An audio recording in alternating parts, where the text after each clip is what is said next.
Alright, yes, I do know that there is a new movie coming out this Friday, but I really wanted to make this video this week. Why? Because it's the 9th week of quarantine. I was gonna say, well, we're in week 9 of quarantine.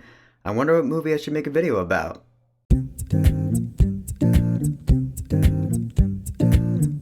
9. So 9 is a PG-13 rated animated movie. You're gonna love this. It came out on September 9th, 2009. So it was 9909, but it doesn't stop there. September 9th, 2009 actually happened to be the first day of 9th grade for me. No kidding, no bullshit. That was the first day of high school for me. 9th grade. And this movie's actually based off of a short film that was created by Shane Acker as a student project in college when he was at UCLA. It took him 4.5 years to make that short film. It came out in 2005, and it was actually nominated for an Academy Award for Best Animated Short Film that year. Tim Burton saw that short film and he approached Shane Acker. He's like, alright, how's about me and my buddy Timur Bekmambetov? We take your short film and turn it into a motion picture, and you still get to be the director. And Shane Acker was like, okay. And then 4 years after the short film came out, we have our major motion picture, 9. So the story of 9 takes place in an alternate universe, post-apocalyptic 1930s. Yeah, it's post-apocalyptic, but it's in the past. It's 1930s.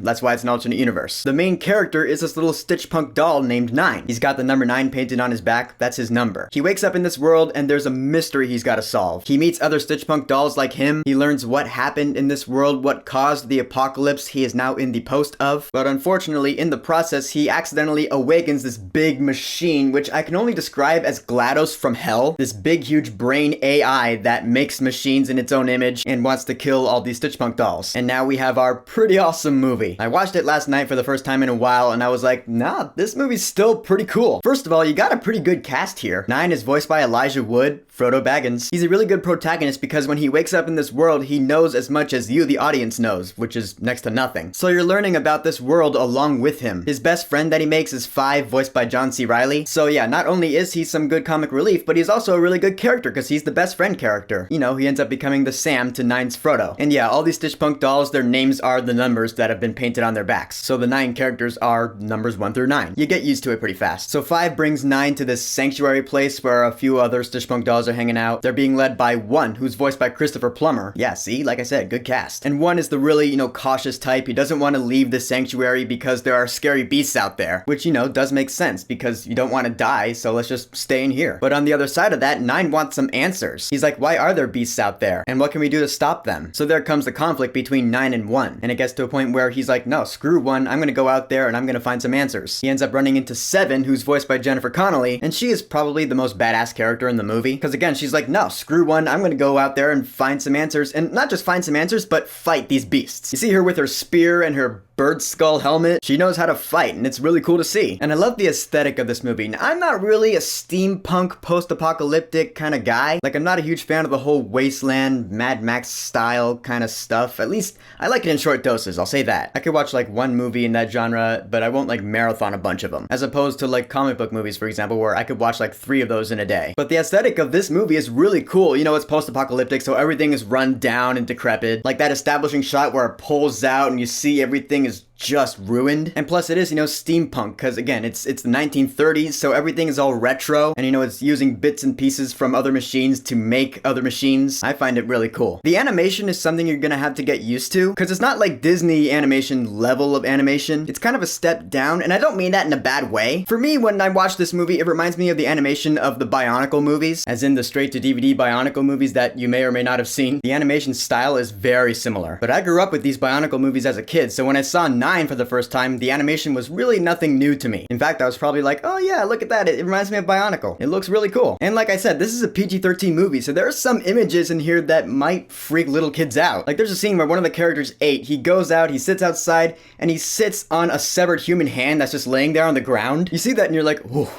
That's a severed human hand. There are quite a few freaky images like that throughout the movie. Plus the monster designs are really good. They're really creepy. Like I said, this GLaDOS from hell robot has this big, eye, and it creates these machines that go after the Stitch Punks. And that's another way it's kind of like Bionicle. And if you don't know Bionicle lore, just bear with me on this. In the early years of Bionicle, the big evil was named Makuta. Makuta every year would send different creatures and evils to go after the Toa, which were the heroes. So it would be like, oh, now I'm sending these monsters. They defeat the monsters. Okay, now I'm sending these monsters. monsters. This movie 9 is kind of like that, where this big GLaDOS from Hell robot will send a monster after the heroes, and the heroes will defeat the monster. Then GLaDOS from Hell is like, oh, now I'm gonna make this monster. So yeah, that's a similarity this movie has to Bionicle. But again, I grew up with Bionicle as a kid, so I was like, oh yeah, that's really cool. If anything, that might seem as a negative to some people who watch this movie, but it just doesn't to me, because I like that style. One of the coolest monsters that GLaDOS from Hell creates is this one, I think it's called the Seamstress. It's this snake-like thing that slithers around, and it takes the corpses of the dolls that have been killed. Yeah, minor spoiler alert, there are some characters that die in this movie. Some of the dolls, they do die. They get their souls sucked out by this machine. And anyway, this Seamstress will use the corpses of the dolls that had their souls sucked out to hypnotize the other living dolls. It seems complicated the way I'm talking about it, but you watch the movie and you're like, oh yeah, that's really cool. I've been saying that a lot in this review. That's really cool, but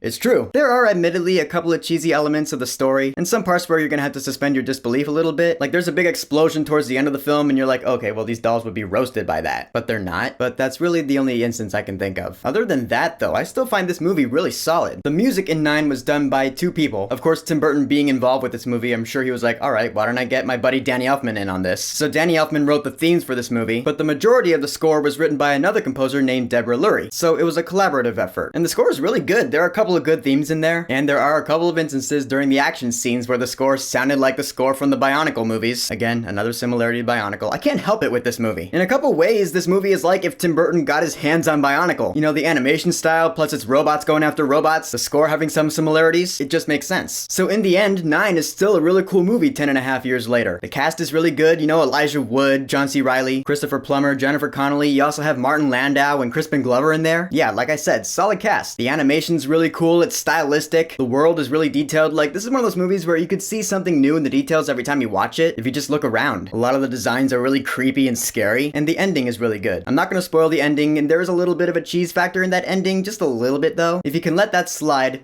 it's really solid. And the music is awesome. 9 is a really cool movie. It's on Netflix. Go check it out. It's really short, too. It's like an hour and 15 minutes long. Yeah, one of the shortest movies I've ever heard of. So take an hour and 15 minutes out of your day, watch it on Netflix. It's really cool. So 9, have you seen it? What do you think about it? Have you seen the short film? What do you think about it? The short film is a bonus feature on the DVD, so there that is. Just thought I'd throw that out there. Whatever you think, go ahead and leave a comment.